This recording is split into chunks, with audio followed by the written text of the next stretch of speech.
Muchas gracias, presidente. Efectivamente, este es un anuncio muy importante, es un anuncio trascendental, sobre todo por el fin último de esta iniciativa, que es mejorar las condiciones y vida de los trabajadores cuando ellos se retiren. Déjenme darles nada más un dato. Después de esta reforma, se espera que el trabajador promedio aumente su pensión en un 40%. Es decir, no es un asunto menor, se trata de cambiar de manera radical las condiciones de retiro de los trabajadores para que tengan, como el presidente lo señaló, acceso a un retiro justo, acceso a un retiro digno. ¿Cuáles son las fallas que tenía el sistema actual y que tenemos que corregir? Había dos problemas centrales. El primero es el ahorro y las aportaciones que se estaban dando no eran suficientes, lo cual hacía que sobre todo para ciertos niveles de ingresos la pensión resultara mínima. Por ejemplo, para un trabajador hasta con 40 salarios mínimos, al momento de que se retirara, hoy recibiría únicamente el equivalente al 30% de su salario, es decir, las condiciones de vida cambiarían drásticamente en el momento que está trabajando al momento que está retirando. Pero ese no era el único problema que había, hay un segundo problema. México es todavía un país con un alto grado de informalidad y cuando se pensó este sistema se pensó que México iba a transitar relativamente rápido a un mayor nivel de formalidad y para tener acceso a una pensión garantizada se requieren hoy 1.250 semanas de cotización, que es el equivalente a 25 años de trabajar. Y esto no quiere decir que los trabajadores no hayan trabajado 25 años, es decir, incluso podríamos pensar en trabajadores que han trabajado 15 años en el sector informal y 15 años en el sector formal, es decir, que hayan trabajado 30 años y que aún así, por no cumplir con las 1.250 semanas, no tienen acceso a una pensión garantizada. Esto claramente planteaba un reto para tratar de diseñar un sistema que fuera más justo, un sistema que fuera más adecuado. Pero hay un problema. En las pensiones aportan tres entes.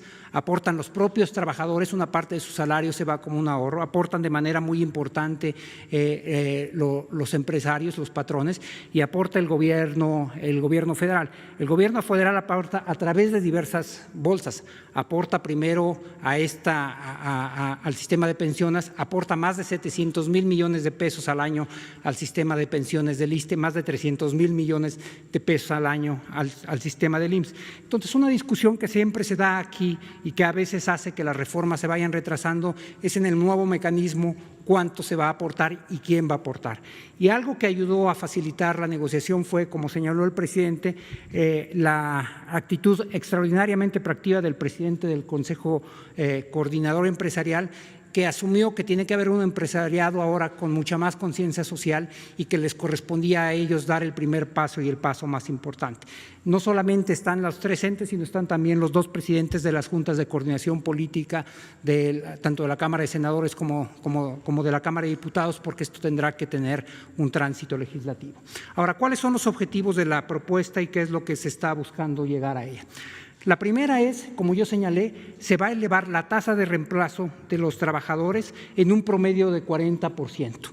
Y los trabajadores que menos recibían, que eran los que tenían hasta 5 salarios mínimos, van a aumentar de un 31% a un 54% su tasa de reemplazo. Es decir, va a aumentar más o menos en un 70% lo que ellos estaban recibiendo.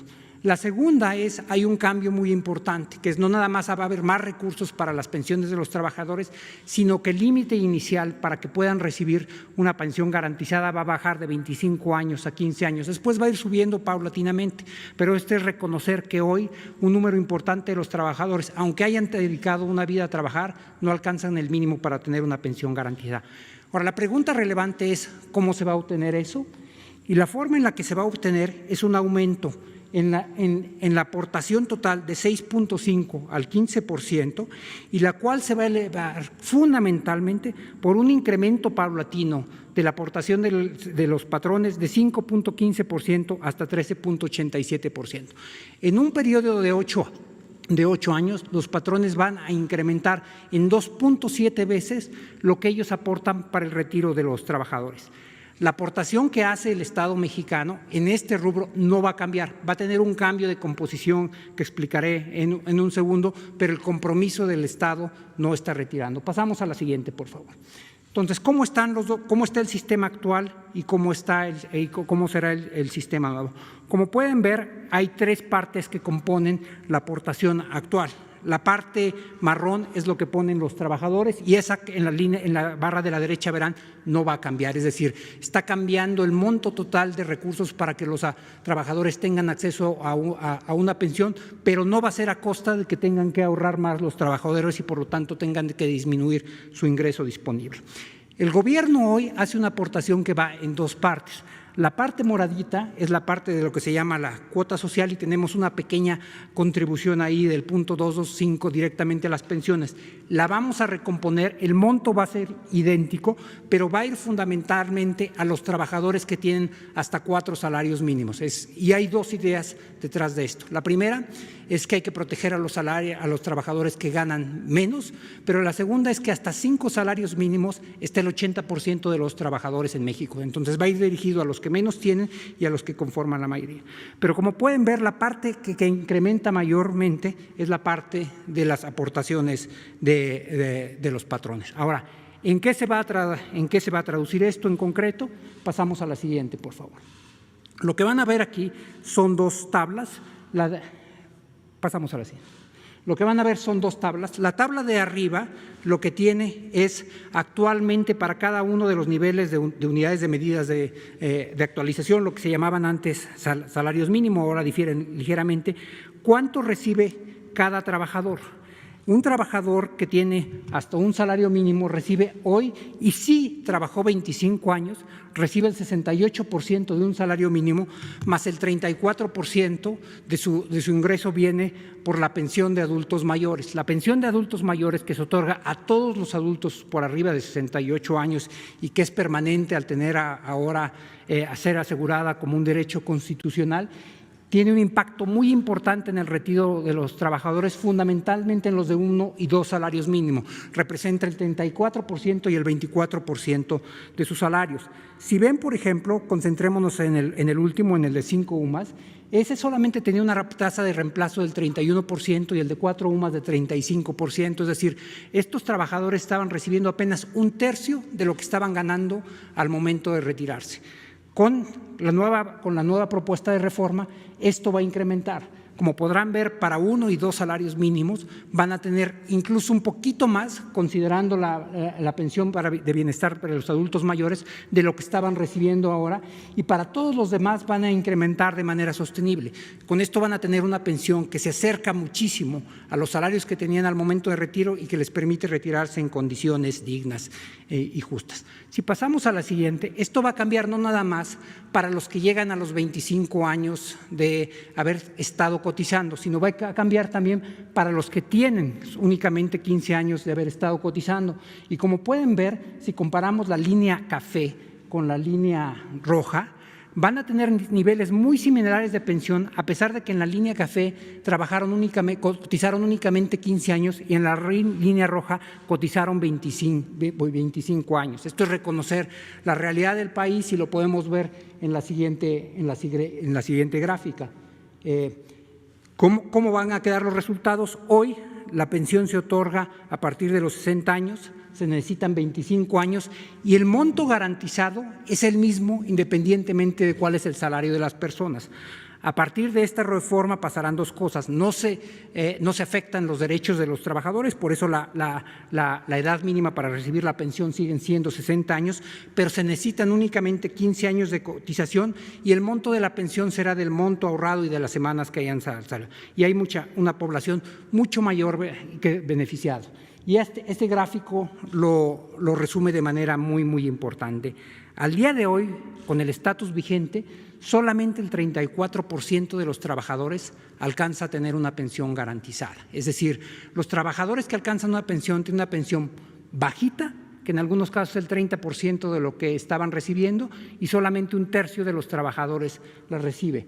Con la propuesta que estamos realizando, alrededor del 82% de la población va a tener acceso a una pensión garantizada. Este Es un paso más muy, muy importante, como dijo el presidente, muy, muy importante en la construcción de un sistema para una vida justa para los adultos mayores. Y no es el único que hemos dado. Probablemente el más relevante fue la reforma al artículo 4 constitucional, a partir del cual los adultos mayores tienen derecho a recibir una pensión para apoyar sus gastos básicos de manutención en la vejez, y al ser un derecho constitucional, está garantizado, y el monto que se van a recibir no puede ser menor al del año anterior. Como vieron, para los trabajadores que están en los 2 primeros niveles de salario representa cuando menos el 25% de todos sus ingresos. La segunda reforma es esta que estamos planteando hoy, pero además se compone con otras iniciativas que ya hemos venido presentando a lo largo de los años, a lo largo de este último año y medio. En enero del 2019, en este mismo foro, anunciamos junto con la AMAFORE, la organización de las AFORES y el presidente de la República, el compromiso de las AFORES para llevar a sus comisiones a los estándares internacionales. Cuando nosotros llegamos a esta administración, la comisión era por arriba del 1%, que era relativamente alta para los estándares internacionales. Para el año 2019 logramos que bajara a menos del 1%. Ahora, para el 2020, fue un cambio radical. La caída fue más que la acumulada en los últimos 3 años. Está en 0.92%, pero ahora el total de las AFORES cobran una comisión por abajo del 1%. La Comisión para Estándares Internacionales está en alrededor del 0.7%, y lo que vamos a buscar también a través de esta reforma es la obligación y el compromiso de converger de manera inmediata a los estándares internacionales. Y finalmente había otra reforma que nosotros habíamos planteado, que enviamos al Congreso hace ya algunos meses. Fue aprobada una versión de ellas en la Cámara de Diputados, fue a la Cámara de Senadores, hicieron alguna modificación y está ya para su revisión final en la Cámara de Diputados, y es la que va a permitir cambiar el régimen de inversión de las AFORES. Y lo que esto quiere decir es que los ahorros que están para el retiro de los trabajadores puedan invertirse en activos que les den un rendimiento mayor. Tanto el punto 3 como el punto 4 lo que están buscando es que los rendimientos de las AFORES aumenten, pero vayan a dar a los trabajadores, que no se queden necesariamente en las administradoras. Y esto suma a los acuerdos iniciales, donde se está buscando mejorar el nivel de vida de los mexicanos en su etapa de adultos mayores.